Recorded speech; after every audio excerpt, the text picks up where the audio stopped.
গতকাল রাতে যেটা বানিয়েছিলাম আর কি সেটা আমাদের খুবই পছন্দের। কে ভাই আজকে কি মাছ বানিয়েছো গো? এতগুলো থালা, এতগুলো মেনু নিয়ে চলে এসছো। আচ্ছা, ছুটির দিনে গরম ঠান্ডা ঠান্ডা ওয়েদার একটু বিরিয়ানি বানিয়েছি, অন্য সময় কিনে খাওয়া হয়। তো সেটা দেখো পুরো ঝাঁকিয়ে নিয়েছি মোটামুটি। কালারটা দেখে মনে হচ্ছে খুব ভালোই হয়েছে।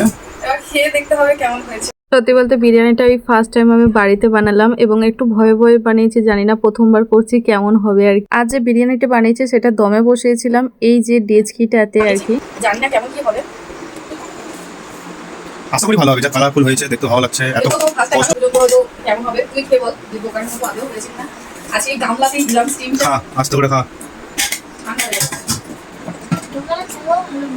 বাহ, তোমার আর সত্যি বলতে একটু ভয়ে ভয়েই ছিলাম বলতে আর কি, ভাবছিলাম যে যদি স্টিমটাতে আর কি তলাটা ধরে যায়। সত্যি বলতে একদমই ঝরঝরে ছিল, ভাতটা একটুও ঘাঁটেনি একদম। আর একটা যেটা ভয়ের বিষয় ছিল যেটা হচ্ছে যে আধা ঘন্টার জন্য দমে রেখে দিয়েছিলাম, সেটার জন্য আবার অনেকবার তলাতে লেগে যায়। সত্যি বলতে আমার একদমই লাগেনি, খুব ভয়ে ভয়ে ছিলাম আর কি। আর আমি একটাও ভিডিও তুলে রাখতে পারিনি, কারণ প্রথমবার বানাচ্ছি, যদি কিছু হয়ে যায়। আর সত্যি বলতে আমি একদম মন দিয়েই রান্নাটা করেছি, কারণ ভিডিওটা করলে ভিডিওটা হচ্ছে কিনা সেই ক্যামেরার পিছনে লক্ষ্য রাখতে হয়। এবার একটু আমি খেয়ে দেখি কেমন হয়েছে। তুমি রান্না করেছো, তুমি টেস্ট করো, করে বলো।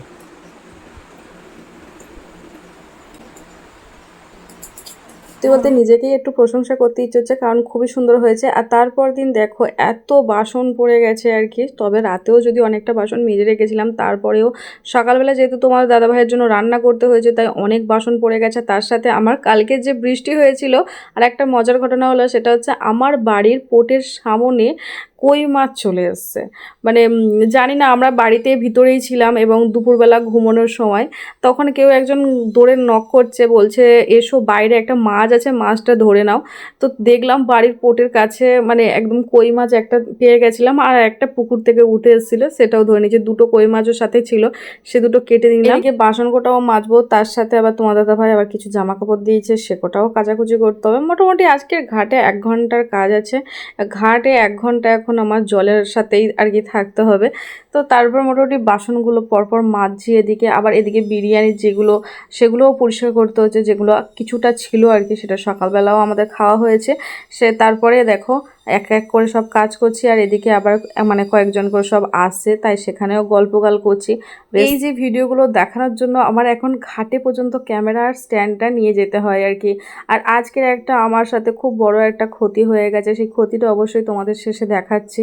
অ্যাকচুয়ালি আবিরকে বলেছিলাম যে আমার স্ট্যান্ডটা বাবু একটু ঘর থেকে এনে দে, তো আনতে গিয়ে হাত থেকে পড়ে যায় এবং সেটাতে আমার খুব স্ট্যান্ডটাও খুব বড় ক্ষতি হয়ে যায়, সেটা তোমাদেরকে দেখাচ্ছি। আর তার সাথে ফোনটা যেহেতু স্ট্যান্ডে ছিল, ফোনটাও আমার পড়ে যায়। ফোনটা ক্ষতি হয়েছে বলতে ওপরের যে গ্লাসটা ছিল সেই গ্লাসটা অনেকটা ফ্র্যাকচার হয়েছে।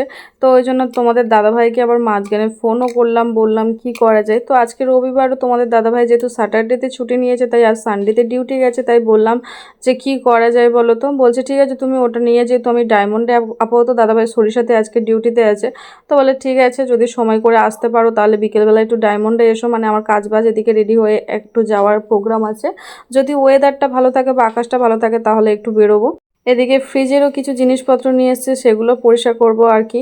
এইটা মোটামুটি কাজটা হয়ে গেলে আমার আজকের মতো প্রায় অনেকটা কাজ হয়ে যাবে। তারপরে স্নান দান ঠাকুরঘর সেরে মোটামুটি দুটো খাওয়া দাওয়া করে একটু রেস্ট নে, আবার যদি বিকেলবেলা একটু ডায়মন্ডের উদ্দেশ্যে বেরোতে পারি আর কি। তবে আজকের মাছটা কাটতে অনেকটা সুবিধা হয়েছে, তার কারণ আমি আধা ঘন্টা আগে সেই মাছ দুটো আর কি জল থেকে তুলে নিয়ে নুনটা মাখিয়ে রেখেছিলাম, নুন দিয়ে রেখে দিয়েছিলাম। কই মাছে কিন্তু নুন দিয়ে রাখলে খুব তাড়াতাড়ি ওরা মারা যায় আর কি। তো ওই মাছটা মোটামুটি মরে যাওয়ার পরে তারপরে কিন্তু আমি কাটতে পেরেছি, তার কারণ যখন জ্যান্ত থাকে তো ওই মাছের প্রচণ্ড কাঁটা, আর আমার হাতটা পুরো একদম ফালা ফালা হয়ে যায়। দুটো মাছই শুধু কার পাতে দেবো কি জানি। তো যাই হোক, আবির মোটামুটি ওই মাছটা খেতে ভালোবাসে এবং মাছের ডিমটাও আছে। তো এইটা নিয়ে কোনো একটা রেসিপি যা হোক কিছু বানিয়ে আবিরকে দেবো আনো। তো স্পিডে কাজ করে যাচ্ছে, তাও যেন কাজ যেন শেষই হচ্ছে না। মোটামুটি এই জামা কাপড় গোটা কাচাকুচি যদি হয়ে যায় আর কি, তবে যদি একটু কাজটা কমপ্লিট হয়। তবে মেয়েদের সবচেয়ে বড় কাজ হচ্ছে রান্নাবান্না। সেই রান্নাবান্নাটা অনেক সকালেই আমার হয়ে যায়, এই দিক থেকে আমি আর কি অনেকটা ভালো লাগে আর কি। আর এবারে আবিরের স্কুল তো এখন গরমের ছুটি চলছে, তার জন্য স্কুলেও এত তাড়াহুড়ো করে ওকে আনতে যেতে হয় না। তো এই জন্য আর কি বাড়িতে অনেকটা হাতে সময় পায় এবং অনেক কাজ একটু দেরি হলেও কোনো সমস্যা নেই, না হলে তো আরও কাজে ছোটাছুটি করতে হয়, আরও স্পিডে কাজ করতে হয় এবং এসেও আবার কিছু কাজ পড়ে থাকে, সেগুলো এসেও করতে হয়। তো মোটামুটি অর্ধেক জামাকাপড় ভিজে গেছে, এবার এই কোটা মোটামুটি সমস্ত কিছু বাড়িতে বয়ে নিয়ে যাওয়ার পালা। আস্তে আস্তে সব কোটাও আমি বয়ে নেবো। এদিকে আবিরটা দেখো বাড়িতে কি করছে, ওকে ডাকলাম একটু আয় ঘাটে কোটা বয়ে নিবি। তো মোটামুটি আবার ওর কাছে দেবো কি, আমার নিজেরও ভয় লাগছে, স্ট্যান্ডটা যেহেতু একবার ক্ষতি হয়েছে, আবার যদি কোনো কিছু এরমভাবে ফেলে দেয় তো ওকে কিছু বলার না বলাই সমান, তার থেকে নিজের কাজটা নিজেই করে নিই। আর বাচ্চা ছেলে মানুষ তো, ওর নিজের থেকে ইচ্ছা করে নিশ্চয়ই ফেলেনি। ও বলছে আমি এখানে বাইরে গেটটা দিতে গেছিলাম, দিয়ে তারপর স্ট্যান্ডটা নিয়ে যেতে গেছিলাম, হাত থেকে পড়ে গেছে, পড়ে গিয়ে এই ক্ষতিটা হয়ে গেল আজকে। এবার জামা কাপড় কোটা ঝটাপট একটু মেলে দেবো। যখন আমি মাটির বাড়িতে থাকতাম আর এই ভিডিও প্রফেশনে থাকতাম, তখন আমার মনে হতো একটা জিনিস আমার খুব কিনতে ইচ্ছা হচ্ছে, যেটা হচ্ছে রিং লাইট এবং তার সাথে থাকা একটা স্ট্যান্ড। তো এ মাসে ফেসবুক থেকে 3 তারিখ মোটামুটি পেমেন্ট করেছে, সেই টাকাটা এখনও অ্যাকাউন্টে আছে, একটু খরচ হয়নি। তাই ভাবছিলাম তোমার দাদাভাইকে বলবো একটা স্ট্যান্ড যদি আর কি কিনতে পারি, কারণ এসব সম্বন্ধে তো আর আমি খুব একটা বুঝি না।